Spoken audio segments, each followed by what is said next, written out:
प्रेमचंद की सर्वश्रेष्ठ कहानियां, महत्वपूर्ण गद्यांशों की व्याख्या। एक पंडित ने रस्सी निकाली, उसका फंदा बनाकर मुर्दे के पैर में डाला और फंदे को खींचकर कस दिया। अभी कुछ कुछ धुंधला सा था। पंडित जी ने रस्सी पकड़कर लाश को घसीटना शुरू किया और गांव के बाहर घसीट ले गए। वहां से आकर तुरंत स्नान किया, दुर्गा पाठ पढ़ा और घर में गंगा जल छिड़का। संदर्भ प्रस्तुत पद्यांश हिंदी कहानी के शिखर रचनाकार प्रेमचंद की दलित जीवन चित्रण से संबंधित प्रसिद्ध कहानी सदगति से उद्धृत है।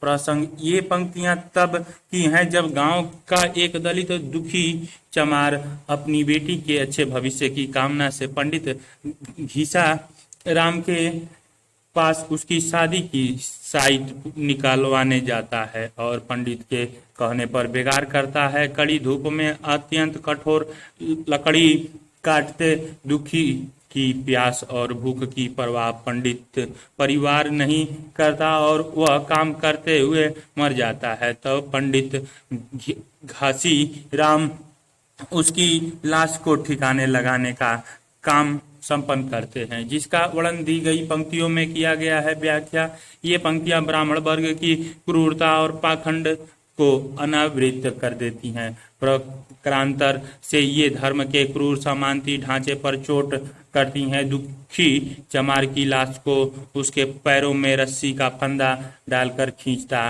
घीसाराम दलितों पर सैकड़ों वर्षों से हो रहे अत्याचार के इतिहास को पाठकों के सामने ला खड़ा करता है। विशेष ये पंक्तियां यह व्यंजित करती हैं कि हिंदू समाज व्यवस्था में धर्म किस तरह साधारण एवं दलित वर्गों की शोषण का हथियार बना रहा है।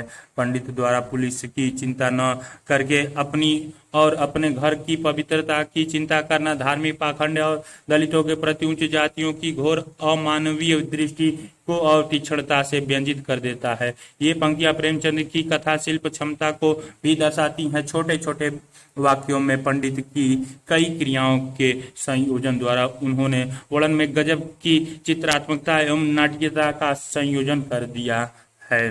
दूसरा, और अब एक बड़ी विचित्र बात हुई। हामिद के इस चिमटे से भी विचित्र बच्चे हामिद ने बूढ़े हामिद का पाठ खेला था। बुढ़िया अमीना बालिका अमीना बन गई। वह रोने लगी, दामन फैलाकर हामिद को दुआएं देती जाती थी और आंसू की बड़ी बड़ी बूंदें गिराती जाती थी। हामिद इसका रहस्य क्या समझता।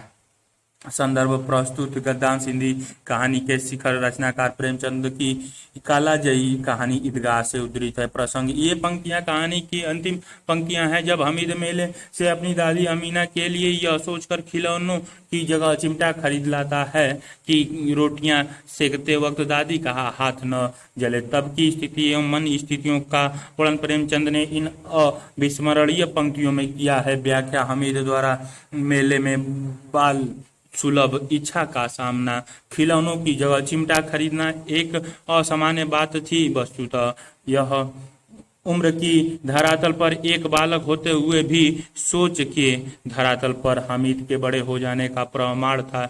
दूसरी ओर हामिद की इस भावना और सोच को देखकर बूढ़ी अमीना का हृदय बच्चों की तरह भाव विलेहित हो उठा। संभवतः उसे वृद्धावस्था में एक सबल मिल गया था, इसलिए वह दुआओं और आंसुओं से लबलबा थी। बालक हामिद इस बात को समझने में असमर्थ था कि आखिर उसने ऐसा क्या कर दिया है। विशेष ये पंक्तियां मार्मिकता की दृष्टि से अप्रितम है। प्रेमचंद में मनुष्य के स्वभाव की पहचान का गहरा सामर्थ्य था, जिसे इन पंक्तियों में देखा जा सकता है। अमीना की यह भावुकता अपने यथार्थ की पहचान का परिणाम है। चरम अभावग्रस्तता का बोध उसकी इस भाव विरलता में अनुस्यूत है। हामिद का यह व्यवहार यथार्थ की मार्ग का परिणाम है। एक बच्चे से उसके पूरे बचपन का छिन जाना और व्यवहार के धरातल पर उसका अचानक बड़ा हो जाना किसी भी समाज व्यवस्था पर बड़ा प्रश्न चिन्ह लगाता है। छोटे छोटे वाक्यों में अपने अभिप्रेत को जिस खूबी के साथ प्रेमचंद ने अनुस्यूत किया है वह उनके कहानी कला कौशल की उत्कृष्टता का निर्देशन करता है। तीसरा, किसी के कुर्ते में बटन नहीं है, पड़ोस के घर से सुई धागा लेने दौड़ा जा रहा है, किसी के जूते कड़े हो गए हैं, उनमें तेल डालने के लिए तेली के घर भागा जाता है, जल्दी जल्दी बैलों को सानी पानी दे दें। संदर्भ, प्रस्तुत पंक्तियों प्रेमचंद की प्रसिद्ध कहानी ईदगाह से उद्धृत है। प्रसंग, प्रस्तुत पंक्तियां गांव वासियों द्वारा ईदगाह जाने की तैयारियों के संदर्भ में है, जिसमें उन उत्साह एवं ग्रामीण परिवेश की यथार्थ स्थितियों को देखा जा सकता है। व्याख्या, प्रेमचंद ने कहानी की शुरुआत में ही ऐसे वातावरण का निर्माण किया है जहां सभी ग्रामीण त्योहार मनाने के लिए उत्साह एवं उमंग के साथ हर्षोल्लिसित हैं। रमजान पूरा होने पर गांव में ईद की तैयारियां जोर शोर से चल रही हैं। सभी बच्चे, बूढ़े और जवान ईदगाह जाने एवं मेला देखने की उत्सुक हैं। मूलभूत आवश्यकताओं की कमी व विपन्नता के बावजूद भी कथाकार ने सामाजिक प्रेम व कर्तव्यनिष्ठता का जो मनोहर चित्र खींचा है वह विश्वसनीय है। लोगों की भागा दौड़ी में भी एक देसी सौंदर्य शास्त्र का विधान प्रस्तुत हो जाता है। कोई बटन लगाने के लिए सुई धागा मांगने पड़ोसी के यहाँ भागा जा रहा है, तो कोई जूते को मुलायम करने के लिए तेली के यहाँ तेल खोज रहा है। कुछ लोग तो इसी कार्य में उतावले हैं कि जल्दी से पशुओं को भरपेट चारा पानी दे दिया जाए। विशेष उपर्युक्त पंक्तियों में त्योहार के प्रति आत्मिक उत्साह एवं भावों की सहज अभिव्यक्ति है। गांव की पारस्परिक निर्भरता एवं कृषकीय उत्तरदायित्व का बखूबी चित्रण है। इन पंक्तियों में प्रेमचंद ग्रामीण जीवन का गतिशील चित्र खींचने में सफल हुए हैं। कथ्य में भाषा एवं शिल्प आकर्षक तथा प्रसंग अनुकूल है।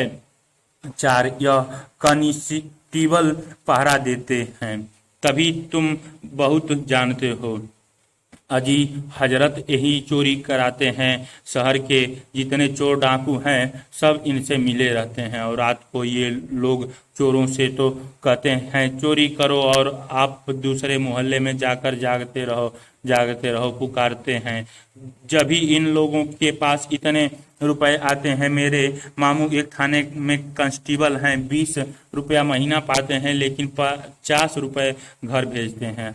अल्लाह कसम, मैंने एक बार पूछा था कि मामू आप इतने रुपए कहाँ से पाते हैं? हंसकर कहने लगे, बेटा अल्लाह देता है। फिर आप ही बोले, हम लोग चाहे तो एक दिन में लाखों मार ले, पर हम तो इतना ही लेते हैं जिसमें अपनी बदनामी न हो और नौकरी न चली जाए। संदर्भ, प्रस्तुत गद्यांश प्रेमचंद की प्रसिद्ध कहानी ईदगाह से उद्धृत है। प्रसंग, इन पंक्तियों में ईदगाह जाने के दौरान मार्ग में पड़ने वाली पुलिस लाइन को देखकर बालक मोहसिन द्वारा पुलिस व्यवस्था में व्याप्त घूसखोरी के चरित्र को साझा किया जा रहा है। व्याख्यात पंक्तियों में कथाकार का मंतव्य है कि पुलिस व्यवस्था भले ही कानून की रक्षा एवं शांति स्थापना के लिए निर्मित की गई हो, परंतु हकीकत यह है कि ये जुर्म चोरी में जितनी भागीदारी चोरी की होती है उतनी ही हिस्सेदारी इनकी भी होती है। यही चोरी कराते हैं। शहर में जितने चोर डाकू हैं सब इनसे मिले रहते हैं। कानून व्यवस्था में फैलता भ्रष्टाचार व दोषियों से साठ-गांठ समाज में इतना प्रभावी हो गया है कि एक थाने का पुलिसकर्मी यहाँ तक कह सकता है कि हम चाहें तो एक दिन में लाखों मार लाएं। इनकी भलमानसता तो देखिए, नौकरी जाने एवं बदनामी की डर से कम ही घूस लेते हैं, जैसे समाज पर भारी एहसान लाद रहे हों। विशेष प्रेमचंद ने कानून व्यवस्था में फैले कदाचार का व्यंग्यपूर्ण एवं यथार्थ चित्रण किया है। प्रस्तुत पंक्तियां चोर डाकू एवं पुलिस कर्मियों के आपसी साठगांठ व समाज के समक्ष इनके दोहरे चरित्र को उद्घाटित करती है, जो आज भी प्रासंगिक है। पुलिस के लिए प्रयुक्त कांस्टेबल शब्द देशज मिठास लिए हुए है। 5, जिस समाज में रात दिन मेहनत करने वालों की हालत उनकी हालत से कुछ बहुत अच्छी न थी और किसानों के मुकाबलों में वे लोग जो किसानों की दुर्बलताओं से लाभ उठाना जानते थे कहीं ज्यादा संपन्न थे। वहाँ इस तरह की मनोवृत्ति का पैदा हो जाना कोई अचरज की बात न थी। संदर्भ प्रस्तुत पंक्तियां हिंदी कहानी के यथार्थवाद की जमीन पर प्रतिष्ठा करने वाले कालाजयी कहानीकार प्रेमचंद की चरम यथार्थवादी कहानी कफन से उद्धृत है। प्रसंग इन पंक्तियों में प्रेमचंद ने कफन के दो प्रमुख पुरुष चरित्रों यीशु और माधव के आलसीपन और कामचोर मनोवृत्ति पर लेखकीय टिप्पणी करते हुए उसके कारणों की पड़ताल की है। व्याख्या प्रेमचंद के अनुसार कहानी के दो निर्धन एवं दलित चरित्र यीशु और माधव कोई काम नहीं करते थे और करना भी नहीं चाहते थे। वे चरम गरीबी से ग्रस्त थे, लेकिन साथ ही वास्तविकता यह भी थी कि रात दिन मेहनत करने वाले छोटे किसान की आर्थिक स्थिति भी कोई इनसे बहुत अच्छी नहीं थी। ये सभी संपन्न वर्गों के शोषण के शिकार थे। ऐसे में कामचोरी एवं आलसीपन की मनोवृत्तियों का उत्पन्न हो जाना स्वाभाविक ही प्रतीत होता था। विशेष प्रेमचंद की यथार्थवादी प्रवृत्ति इन पंक्तियों में दिखाई देती है। इन पंक्तियों में वर्णन के भीतर गहन वैचारिकता अनुसयुक्त है। यह प्रेमचंद की कहानी कला की महत्वपूर्ण विशेषता है। ये पंक्तियां भारतीय समाज व्यवस्था के शोषणपरक चरित्र को अनावृत कर देती हैं। इन पंक्तियों में समाजवादी विचारधारा का प्रभाव लक्षित होता है। भाषा सहज और गतिशील है। हालात, मेहनत, मुकाबले आदि शब्दों का प्रयोग इन पंक्तियों की भाषा को हिंदी के हिंदुस्तानी रूप की ओर अग्रसर करता है, जिसका प्रेमचंद ने अपने कथा साहित्य में भरपूर प्रयोग किया है। 6 कल से मत आना मेरे साथ, नहीं तो ठंड हो जाओगे। यह खेती का मजा है और एक एक भाग्यवान ऐसे पड़े हैं जिनके पास जाड़ा जाए तो गर्मी से घबरा कर भागे। मोटे मोटे गद्दे, लिहाफ, कंबल, मजाल है कि जाड़े का गुजर हो जाए। तकदीर की खूबी है, मजूरी हम करें, मजा दूसरे लूटें। संदर्भ व प्रसंग प्रस्तुत पंक्तियां कथा सम्राट प्रेमचंद की यथार्थवादी कहानी पूछ की रात से अवतरित है। पूछ की रात का मुख्य चरित्र हल्कू पशुओं से अपने खेतों को बचाने के लिए जाड़े की ठिठुरती रात में अपने कुत्ते के साथ खेत की रखवाली करते हुए कुत्ते से ये बातें कहता है। व्याख्या हल्कू छोटे किसानों की विडंबनापूर्ण स्थितियों को उपयुक्त पंक्तियों में व्यंजित करता है। ये पंक्तियां अभावग्रस्त निम्न वर्ग और सुविधा संपन्न उच्च वर्ग की जीवन परिस्थितियों के बीच पसरी खाई को व्यंजित कर रही हैं। ये उच्च वर्गों के उस व्यवस्थागत षड्यंत्र को बेनकाब करती हैं जिसके माध्यम से वे निम्न वर्गों के श्रम के बल पर सुविधापरक जीवन जीते हैं। प्रेमचंद उड़न में व्यंग और विचार को अनुस्यूत करने की कला में माहिर हैं, जो इन पंक्तियों में बखूबी दिखाई देती है। प्रेमचंद इसके लिए खुद आगे नहीं आते बल्कि अपने पात्रों के माध्यम से यह काम संपन्न कराते हैं। गोदान में भी यह सवाल उठाया गया है कि क्या हमारा जन्म इसीलिए हुआ है कि हम अपना रक्त बहाएं और दूसरों का घर भरे। साथ अपने किसी अभिन्न मित्र या भाई को भी वह इतनी ही तत्परता से गले लगाता है। वह अपनी दीनता से आहत न था जिसने आज उसे इस दशा को पहुंचा दिया। नहीं, इस अनोखी मैत्री ने जैसे उसकी आत्मा के सब द्वार खोल दिए थे और उसका एक एक अणु प्रकाश से चमक रहा था। संदर्भ प्रस्तुत गद्यांश हिंदी कहानी के शिखर रचनाकार प्रेमचंद की किसान जीवन चित्रण से संबंध प्रसिद्ध कहानी पूछ की रात से उद्धृत है। प्रसंग उपर्युक्त पंक्तियां खेत की रखवाली करते समय रात की भीषण ठंडी के प्रकोप से बचने के लिए किसान हल्कू व कुत्ते जबरा के बीच उत्पन्न परस्पर अद्भुत मैत्री भाव को प्रदर्शित कर रही है। व्याख्या प्रेमचंद ने प्रस्तुत गद्य में संबंधों का मानवीकरण करते हुए स्नेह व आत्मीयता का मनोहर दृश्य तैयार किया है। हल्कू स्वामी सेवक के संबंध को दरकिनार कर पालतू कुत्ते जबरे से अत्यंत आत्मीय व्यवहार कराता है। आर्थिक विपन्नता व साहूकारों के अमानवीय शोषण से हल्कू के सामने जो प्रतिकूल परिस्थितियां निर्मित हुई थी, इन सभी को भुलाकर परिस्थिति जन बने इस नए आत्मीय संबंधों से मन को आह्लादित कर रहा है।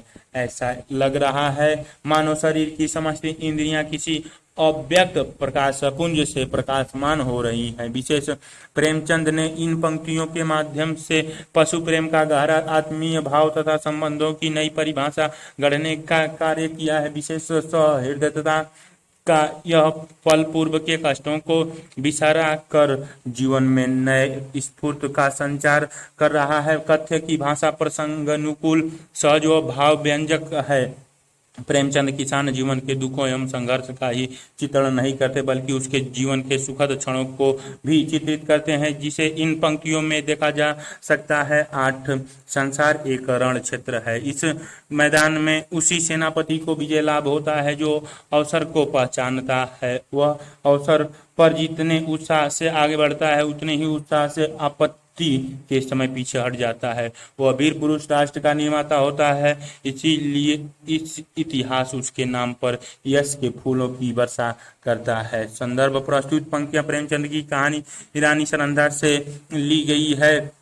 प्रसंग पंक्तियां एक ऐसे कर्मीय पुरुष के सर्वश्रेष्ठता को व्यंजित करती हैं जो संसार रूपी रणभूमि में जीवन के समक्ष उत्पन्न विषय चुनौतियों के से निपटने के लिए उपस्थित मनोनुकूल अवसर का लाभ लेने में निपुण होता है। व्याख्या इन पंक्तियों में लेखक मानता है कि वही वीर पुरुष इतिहास निर्माता होते हैं जिनमें प्रतिकूल वातावरण के साथ सामंजस्य स्थापित करने का गुण विद्यमान होता है। ऐसा न हो कि उत्साह एवं आवेगों के वशीभूत होकर स्वभाव में लचीलापन ही समाप्त हो जाए। अगर योद्धा में चंचलता होने के बावजूद चतुराई का अभाव है तो वह गौरव गाथा का नायक तो बन सकता है, परंतु राष्ट्र निर्माण में इसकी भूमिका प्रमुख की नहीं अपितु सहायक की मानी जाएगी। अतः मनुष्य को इस युद्ध क्षेत्र रूपी जीवन में प्राप्त अवसर को कूटनीतिक स्तर से समायोजित कर बेहतर एवं गुणवत्तात्मक भविष्य का निर्माण करना चाहिए, तभी यह संसार आपका यशगान करेगी। विशेष ये पंक्तियां वीर पुरुष की मनोवृत्ति एवं सर्वश्रेष्ठ निर्णय को प्रतिपादित करती हैं। कथ्य का भाव यथार्थोन्मुख आदर्शवाद की स्थापना करता है। प्रेमचंद ने प्रस्तुत पंक्तियों के माध्यम से औपनिवेशिक दास्ता से मुक्ति पाने का संदेश भी प्रेषित किया है। पंक्तियों की भाषा सहज एवं प्रभावपूर्ण है।